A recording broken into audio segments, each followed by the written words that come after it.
Hello everyone, my name is Chetna Sugandhi. आज हम बात करेंगे जो कि क्वेश्चंस मुझे बहुत बार पूछा जाता है, एवरी ईयर पूछा जाता है from client and from articles and from my students also.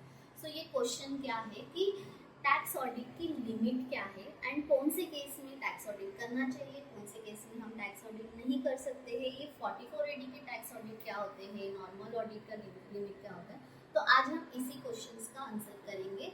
Income tax को लेके मैंने एक बहुत ही अच्छा इन डिटेल में कोर्स को बनाया है, जिसका कि लिंक हमने डिस्क्रिप्शन में दिया है, आप जाके चेक कर सकते हो, जिसमें कि हमने 200 प्लस के टॉपिक्स को कवर किया है। ये पूरा जो कोर्स है वो 1 से 1.5 साल का कोर्स है, जिसमें कि हम प्रैक्टिकली आपको लाइव सिखा रहे हैं। सो चलिए स्टार्ट करते हैं कि टैक्स ऑडिट की एग्जैक्टली लिमिट होती क्या है। सो फर्स्ट ऑफ ऑल, अगर आपका रिटर्न्स 44AD में, फॉर एग्जांपल कोई रिटर्न 44AD में किया हुआ है, बट इस साल उनकी जो टर्नओवर है वो 2 करोड़ से ज़्यादा हो चुकी है। अब 2 करोड़ के ऊपर अगर वो जा रहे हैं तो जो 44AD की लिमिट है टैक्स ऑडिट की वो है 2 करोड़। ये एक्सटेंड हो सकती है 3 करोड़ तक, अगर उसका एक जो कंडीशन है वो फुलफिल होता है तो। अब हम समझते हैं कि मान लीजिए जो टर्नओवर है वो 2 करोड़ के ऊपर है। अब 2 करोड़ के ऊपर है तो हमें 2 ऑप्शंस होते हैं कि अगर सामने वाले बिजनेस में जो प्रॉफिट हम दिखा रहे हैं वो, अगर हम जो भी से एग्जांपल 2.5 करोड़ का टर्नओवर है, मतलब 2.5 करोड़ का अगर टर्नओवर है, एंड अगर हम उसका जो प्रॉफिट है, एंड ये जो पूरा बिजनेस है ये बैंकिंग के थ्रू है, इसमें कैश ट्रांजैक्शंस नहीं है, तो हमारे पास में 2 ऑप्शंस होते हैं। हम ऑडिट करना चाहे तो कर सकते हैं या नहीं भी करना चाहे तो कर सकते हैं। उसमें ऐसा मैंडेटरी वाला कोई कॉम्प्लायंसेस नहीं है। अगर हमारा जो टर्नओवर है वो 2.5 करोड़ है तो उसमें 2 ऑप्शंस होते हैं। हम प्रॉफिट जो है वो आइदर 6% या 8% डिक्लेयर कर सकते हैं। अगर हम 6 या 8%, अगर पूरे के पूरे 100% ट्रांजेक्शन हमारे बैंकिंग के थ्रू है तो हमें जो प्रॉफिट है वो 6.5 हम डिक्लेयर कर सकते हैं। लेकिन अगर इस 2.5 करोड़ के टर्नओवर में कोई भी पोर्शन अगर कैश में हुआ है तो हमें जो प्रॉफिट है वो 8 या 8 से ज़्यादा दिखाना होगा।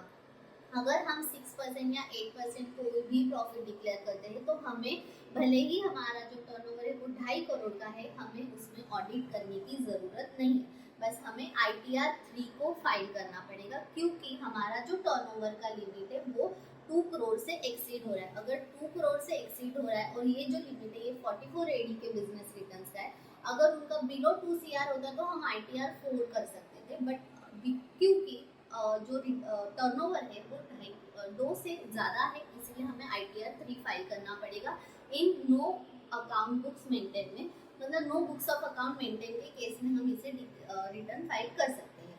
अब मान के चलते हैं कि सामने जो क्लाइंट है वो रेडी नहीं है 2.5 करोड़ का 8% प्रॉफिट दिखाने के लिए।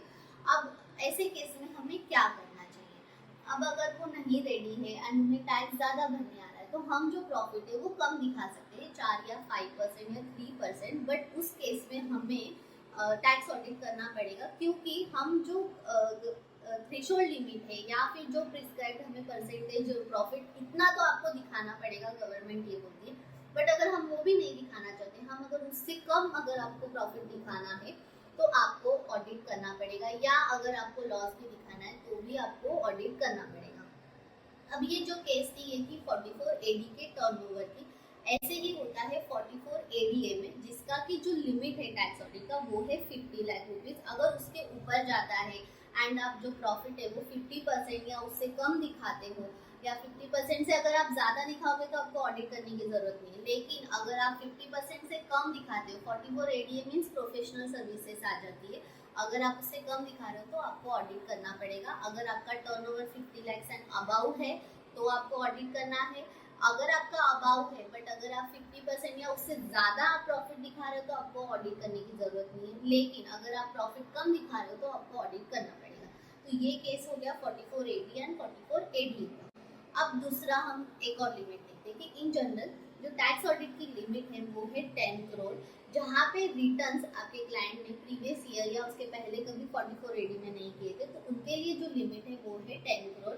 अब 10 करोड़ के केस में भी एक कंडीशन है कि आपको ध्यान देना है, फॉर एग्जाम्पल कोई प्राइवेट लिमिटेड कंपनी है, उसका जो टर्नओवर है वो 10 करोड़ के नीचे है, बट उनका जो हम प्रॉफिट है वो कम दिखा रहे हैं, तो उसमें हमें और एक केस को ध्यान में रखना पड़ता है और एक कंडीशन को देखना पड़ता है कि जो बिजनेस में कैश के ट्रांजैक्शन है, cash receipt and cash payment, ये दोनों ही मिला के 5% से ज़्यादा नहीं होने चाहिए। अगर कैश ट्रांजैक्शन 5% से ज़्यादा है ऑफ टर्न ओवर, देन आपको ऑडिट करना पड़ेगा। अगर आपका उससे कम है कैश के ट्रांजैक्शन, तो आपको ऑडिट करने की ज़रूरत नहीं है।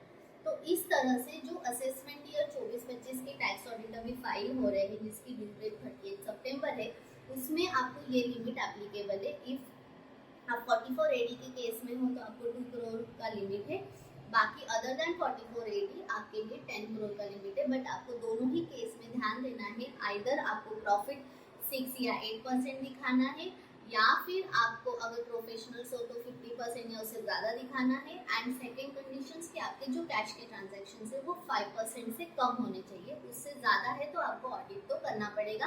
अकाउंट्स, जो बुक्स ऑफ अकाउंट्स है वो मेंटेन करनी पड़ेगी। सो आई होप कि आपको ये जो लिमिट्स है एंड ये जो थ्रेशोल्ड लिमिट्स है एंड कैसे टैक्स ऑडिट में कौन से क्लाइंट आ सकते हैं कौन से नहीं आ सकते, ये समझ में आया होगा। अगर फिर भी आपकी कुछ क्वेरी है तो आप हमें कमेंट करके बता सकते हो।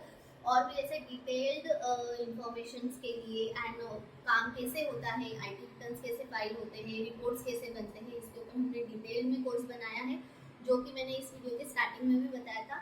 उसकी लिंक हमने ऑलरेडी डिस्क्रिप्शन में दी है, तो आप जाके प्लीज़ उसे चेक कीजिए। और भी ऐसे वीडियोस के लिए हमारे चैनल को ज़रूर सब्सक्राइब करें। इसके नेक्स्ट वीडियो में मैं एक एग्जाम्पल्स एंड लाइव आपको सॉल्व करके भी बताऊंगी कि अलग अलग केसेस में कैसे हमने टैक्स ऑडिट किया है या नहीं किया है। सो तब तक के लिए चैनल पे बने रहिए। Thank you.